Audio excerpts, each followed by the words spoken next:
আজকে এই আমরা আমাদের টিম আজকে অনেক দিন যাবতই ঢাকা শহর ঢাকার বাহিরে কোনো সময় আমরা খবর পেয়েছি সুন্দরবন, কোনো সময় আমরা সমুদ্রে, কোনো সময় আমরা শুনছি পাহাড়ে, বিভিন্ন জায়গায় আমরা কিন্তু তথ্য পাচ্ছিলাম এবং আমরা আমাদের ডিজিটাল এভিডেন্সের মাধ্যমে এবং আমাদের যে গোয়েন্দা তথ্যের মাধ্যমে আমরা কিন্তু সবসময় আমরা কাজ করতেছিলাম। কিন্তু গতকাল শুনলাম তারা মানে খাগড়াছড়ি অথবা ওই মানে সীতাকুণ্ডের পাহাড়ের এক জায়গায় তারা আছে।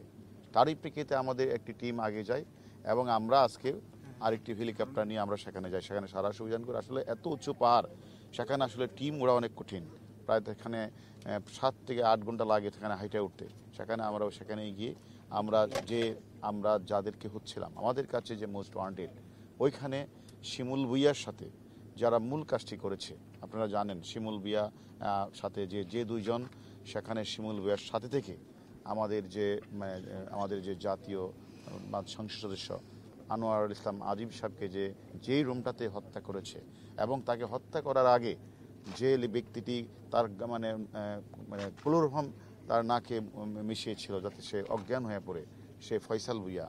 এবং এখানে যে মুস্তাফিজ যাকে মানে বিভস্ত্র করে, যাকে নিয়ে তারা সে চেয়ারে বসে বেঁধে তারপর তার যখন মৃত্যু নিশ্চিত হয় তখন তারা তাকে এই বাথরুমের পাশে নিয়ে এই যে মুস্তাফিজ, আজকের শিমুল ভুইয়া, আর এর আগে গ্রেপ্তার হয়েছে জিহাদ এবং এর আগে গ্রেপ্তার হয়েছে আমাদের শিমুল ভুইয়া। শিমুল ভুইয়া ছিল মূল ঘাতক, তারই মূল সহযোগী ছিল আজকে যে দুইজনকে আমরা গ্রেপ্তার করেছি, সে হলো ফয়সাল এবং মুস্তাফিজ। এবং এই দুইজন আজকে আমাদের কাছে গ্রেপ্তার হওয়ার সাথে সাথেই তারা সকল কিছু তারা আমাদের কাছে স্বীকার করেছেন। তারপরেও আমরা যেহেতু তাদেরকে আজকে তাদের গ্রেপ্তার হয়েছে, আমরা আরেকটু জিজ্ঞাসাবাদ করে তারপরে আমরা আপনাদেরকে পরবর্তী পর্যায়ে বিস্তারিত জানাবো। আসলে তারা এবং এখানে প্রাথমিকভাবে আমরা তাদেরকে যখন আমরা গেলাম ওখানে যে পাহাড়টার নিচেই, অর্থাৎ ওই যে সীতাকুণ্ডের পাহাড়ের নিচে একটা পাতাল কালী মন্দির আছে, সেখানে তারা গিয়া নাম ধারণ করছে। একজন হলো পলাশ, আরেকজন হলো শিমুল রায়। এই নাম ধারণ করে দুজনেই হিন্দু সেজে তারা সেখানে ওই কালী মন্দিরে থাকে। আর রাতের বেলা এনে তারা বলে যে আমরা মাকে বেশি ভালোবাসি, আমরা কালী মন্দির ছাড়া থাকতে পারি না। এই ছদ্মবেশ ধারণ করে তারা এখানে প্রায় 23 দিনের মতো ছিল। তারা ইন্ডিয়া থেকে কাজ সম্পন্ন করে তারা 19 তারিখ দেশে ফিরে, এবং 19 তারিখ দেশে ফেরার পর তারা বাংলাদেশে এসে প্রায় 20 তারিখের অর্থাৎ 19 তারিখ রাতেই তারা শাহিনের সাথে তারা কথা বলে। সেখান থেকে তাদেরকে মাত্র খরচের জন্য দুইজনকে মাত্র 30,000 টাকা দেয়। এই 30,000 টাকা নিয়ে তারা যেহেতু এই এলাকাগুলি চিনে, একসময় ট্রাক ড্রাইভারই করেছে, সেই কারণে তারা এই গহীন অরণ্যকে তারা চিনার কারণে এবং তারা পাতাল কালী মন্দিরে গিয়ে তাদের হিন্দু নাম ধারণ করে তারা সেখানে থাকতেন এবং ঘুমাতেন। আমরা আসলে আমাদের টিম, আমি বলেছি আগেই, আমাদের চৌকস টিম ডিবি, তারা বহুদিন ধরে আমরা কোনো সময় খবর পেতাম যে সুন্দরবনে আছে, কোনো সময় তারা সমুদ্রের মধ্যে আছে, কোনো সময় লাস্টে আমরা আজকে এই পাতাল মন্দির এই সময়, এবং তারা আসলে বাঁচার জন্য বিভিন্ন জায়গাগুলিতে তারা আপ্রাণ চেষ্টা করেছে।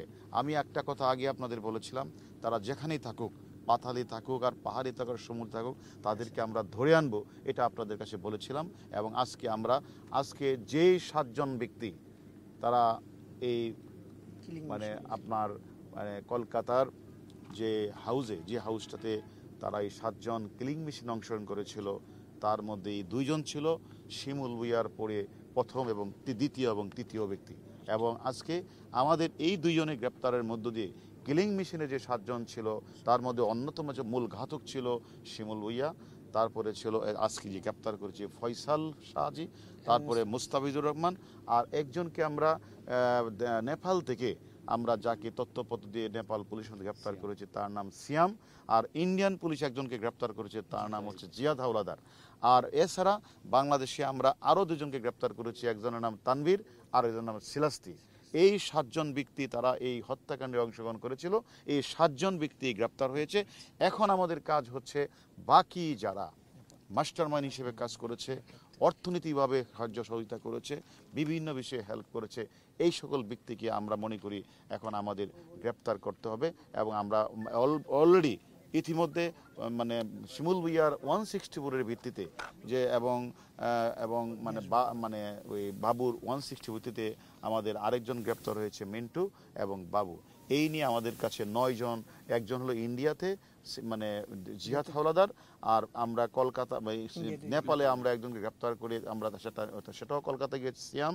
এখন বাংলাদেশের পাঠে আছে 3 আর 2 5 আর 2 7, এই 7 জন বাংলাদেশের পাঠে আছে, আর একজন আছে মানে ইন্ডিয়াতে এখন আপাতত 2 জন আছে।